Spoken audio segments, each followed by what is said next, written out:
അസ്സലാമലൈക്കും, welcome back. അപ്പോൾ ഇന്നത്തേത് നിങ്ങളാരും ഇതുവരെ ട്രൈ ചെയ്ത് നോക്കിയിട്ടില്ലാത്ത ഒരു കിഡ് റെസിപ്പി ആയിട്ടാണ് വന്നിട്ടുള്ളത്. അപ്പോൾ നമുക്ക് വീഡിയോയിലേക്ക് പോവാം. വീഡിയോ ഒന്ന് കണ്ടു നോക്കാം. ഇഷ്ടമാണെങ്കിൽ ലൈക്ക് ചെയ്യാനും സബ്സ്ക്രൈബ് ചെയ്യാനും കമൻറ്റ് ചെയ്യാനൊന്നും മറക്കണ്ട. അപ്പോൾ ഇതിന് വേണ്ടിയിട്ട് ഞാൻ എടുത്തിട്ടുള്ളത് ഗോതമ്പ് പൊടിയാണ്. അപ്പോൾ അതാ 2 കപ്പ് ഗോതമ്പ് പൊടി ഒരു പാത്രത്തിലേക്ക് ഇട്ട് കൊടുക്കുന്നുണ്ട്. ഇപ്പോൾ ഞാൻ ചെറിയ ചൂടുള്ള വെള്ളം 1 കപ്പ് എടുത്തിട്ടുണ്ട്. ഇതിലോട്ട് തന്നെ ആവശ്യമുള്ള ഉപ്പ് കൂടി ചേർത്ത് കൊടുത്തിട്ടുണ്ടായിരുന്നു. നമുക്കിത് കൈ വെച്ചിട്ട് നന്നായിട്ടൊന്ന് മിക്സ് ആക്കി എടുക്കാം.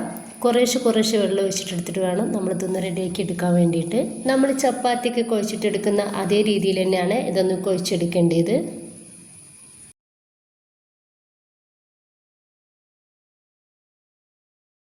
ഇനിയിപ്പോൾ ഞാൻ ഇതൊരു ഡോ ആക്കി എടുത്തിട്ടുണ്ട്.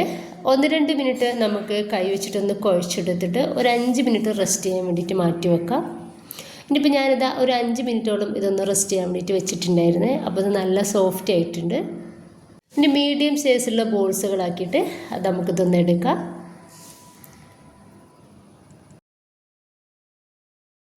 ഇപ്പം ഞാൻ എല്ലാതും ബോൾസുകളാക്കിയിട്ട് ഒന്ന് മാറ്റിയിട്ടുണ്ട്. അപ്പം ഞാനിതാ നന്നായിട്ട് ചൂടാൻ വേണ്ടിയിട്ട് എണ്ണ പാനിലിട്ട് ഒഴിച്ച് വെച്ചിട്ടുണ്ട്. ഇനിയിപ്പോൾ നമുക്ക് വേണ്ടത് ഇതുപോലെ ഒരു ഓട്ടപാത്രമാണ്. ഈ ഓട്ടപാത്രത്തിൻ്റെ മേലായിട്ട് ഞാനിതാ കുറച്ച് എണ്ണ ഒന്ന് തേച്ച് കൊടുക്കുന്നുണ്ട്. എന്നിട്ട് ഇതിൽ നിന്നും ഒരു ഉരുള മാവ് എടുത്തിട്ട് ഞാനിതാ ഇതുപോലെ ഒന്ന് പരത്തിയെടുക്കുകയാണ്. ജസ്റ്റ് ഞാൻ ഈ ഒരു ഇത് വെച്ചിട്ടൊന്ന് പരത്തിയെടുക്കുന്നുണ്ട്.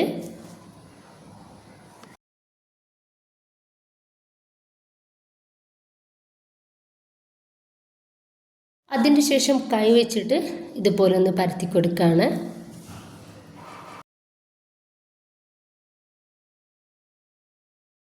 അപ്പോൾ ഈ ഒരു കട്ടിയിലാണ് നമുക്കിത് വേണ്ടത്.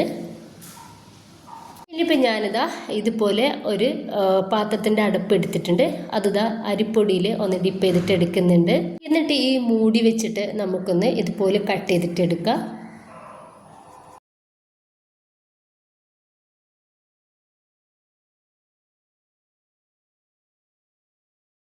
സൈഡിൽ വന്നിട്ടുള്ള ഒരു മാവ് നമുക്കൊന്ന് എടുത്തു മാറ്റാം.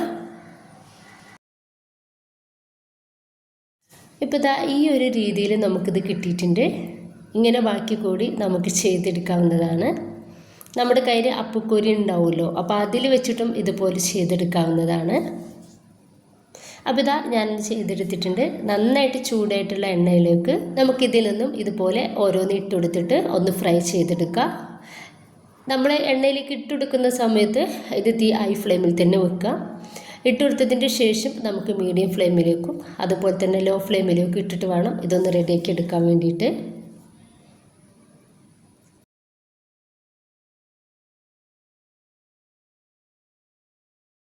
ജസ്റ്റ് ഒന്ന് തിരിച്ചും മറിച്ചും ഒന്ന് ഇട്ടുകൊടുത്താൽ തന്നെ നമുക്കിത് വേഗത്തിൽ റെഡി ആയിട്ട് കിട്ടിക്കോളും. ഇപ്പോൾ ഇതൊന്ന് റെഡി ആയിട്ടുണ്ട്. ഈ ഒരു ടൈമിൽ നമുക്കിത് എണ്ണയിൽ നിന്നും ഒന്ന് കോരി മാറ്റാം.